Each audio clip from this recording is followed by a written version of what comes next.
नमस्कार, मैं हूं राजेश भसीन और इस वक्त मैं खड़ा हूं ओखला के मदनपुर खादर क्षेत्र में।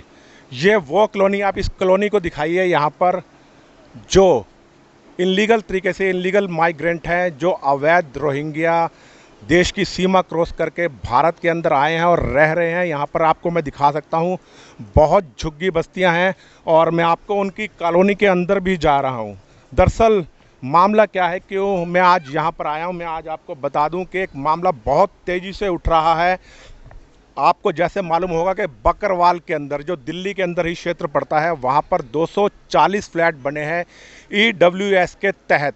और कहा जा रहा है कि दिल्ली सरकार जो यहाँ पर विस्थापित रोहिंग्या रह रहे हैं उनके लिए ये आवंटित फ्लैट होंगे। दिल्ली सरकार कह रही है कि वो योजना हमारी नहीं थी, केंद्र सरकार की थी। और केंद्र सरकार जो आरोप लगा रही है वो आम आदमी पर लगा रही है। मैं आपको अंदर लेकर चलता हूँ इनकी बस्ती के अंदर।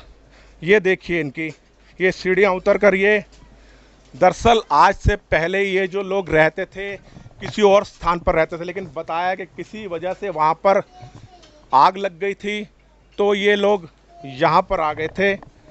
इधर इस तरफ भी आई है, यहाँ कुछ अंधेरा है, शायद आपको नज़र नहीं आ रहा होगा।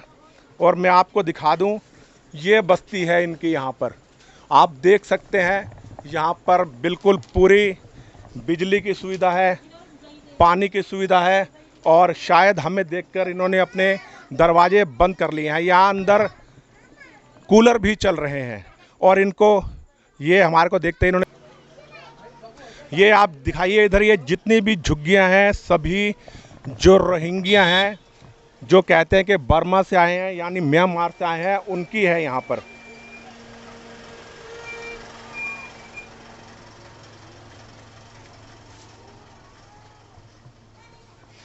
आइए मैं फिर कोशिश करता हूँ आपको बस्ती के अंदर ले जाने की, और यहाँ के लोगों से मैं कुछ पूछना चाहूँगा। और भी शायद न्यूज़ चैनल वाले यहाँ पर आए हुए हैं और वो भी आज यहाँ का जो मामला उठ रहा है EWS फ्लैटों का, जो बकरवाल में 240 फ्लैट बनाए गए हैं और केंद्र सरकार कह रही है कि वो फ्लैट हमने नहीं बनवाए और किसको आवंटित होंगे, ये भी अभी तक प्रश्न चिन्ह लगा हुआ है। देखिए ये छोटे छोटे यहाँ पर बच्चे खेल रहे हैं और ये इनकी बस्ती है।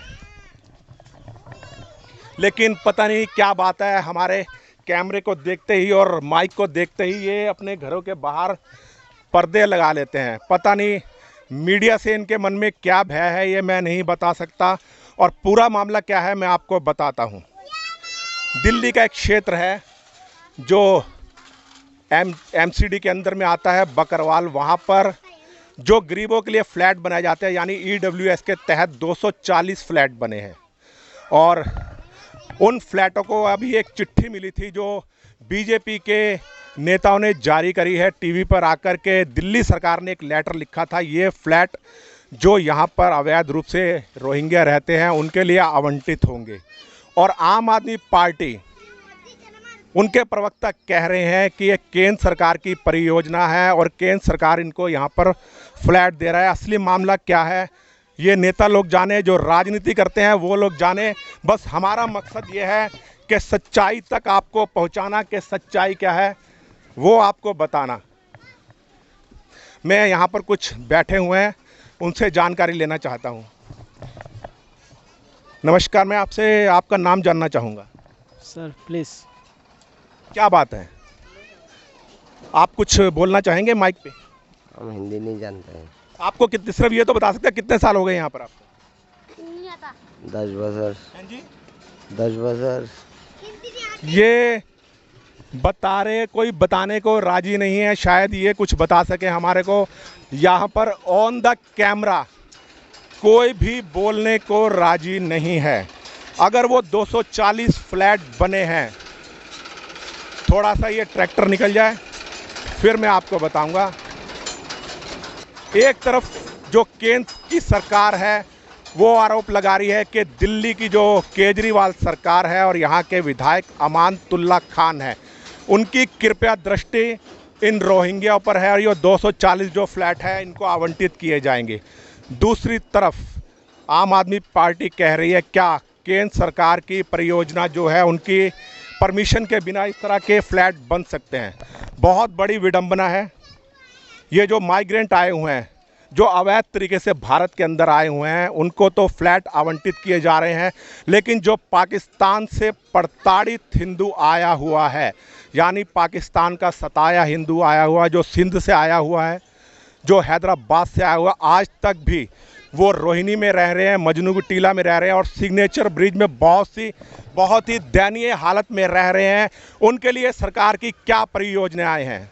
मैं लगातार आपको दिखाता रहा हूं कि वहां पर किसी प्रकार की कोई बिजली नहीं है, कोई पानी नहीं है, कोई मेडिकल की सुविधाएं नहीं है। और यहाँ पूरे कैंपों में आप देख सकते हैं, यहाँ पर बिजली भी है, यहाँ पर पानी भी है। और मैंने यहाँ जब इनसे पूछना चाहा कि ये इन लोगों का बिजली का जो बिजली जला रहे हैं, यूज़ कर रहे हैं, आपको इन बिजली का बिल कौन दे रहा है, तो इन्होंने बताने से इनकार कर दिया। गुपचुप तरीके से कुछ लोगों ने मुझे बताया है, जिन्होंने हमें यहाँ बसाया है वही बिजली का बिल दे रहे हैं। पूरा खुलासा क्या है मैं अगले कैंप में भी आपको लेके चलता हूँ और मामला क्या है वो भी आपको मैं समझाऊंगा।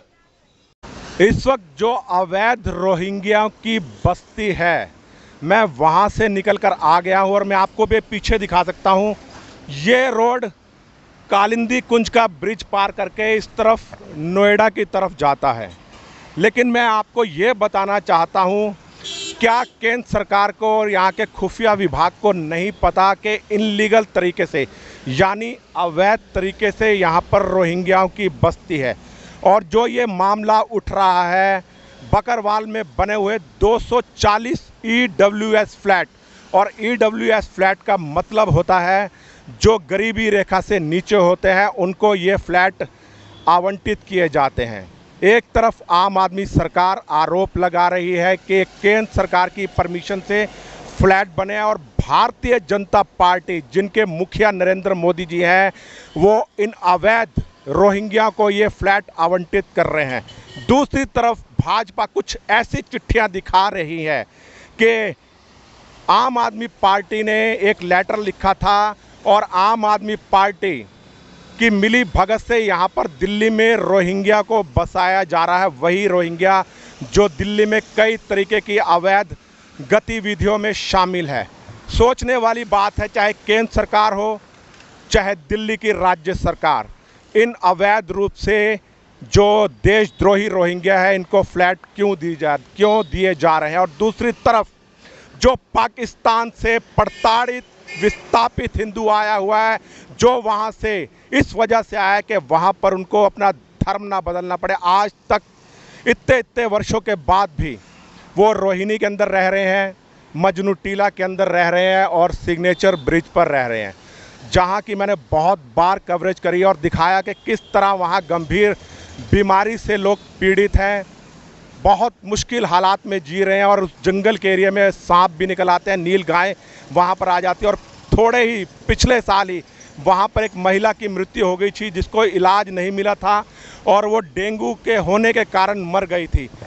जो सरकार, चाहे वो केंद्र सरकार है चाहे वो राज्य सरकार है, इनको फ्लैट दे सकती है, तो क्या जो प्रताड़ित हिंदू आया हुआ है, जिनके पास आवास नहीं है, जिनके पास बिजली नहीं है, जिनके पास घर नहीं है, पानी नहीं है, यहाँ तक कि जरूरी जो सुविधाएं होती हैं चिकित्सा की वो भी नहीं है, तो उनके लिए ये योजनाएं दिल्ली सरकार या केंद्र सरकार क्यों नहीं ला रही है? क्या केंद्र सरकार तुष्टीकरण की नीति पर उतर आई है? और यहाँ पर मैं आपको बता दूं कि राज्य सरकार के द्वारा यहाँ इन रोहिंग्या को 10-10 हज़ार रुपये दिए जा रहे हैं।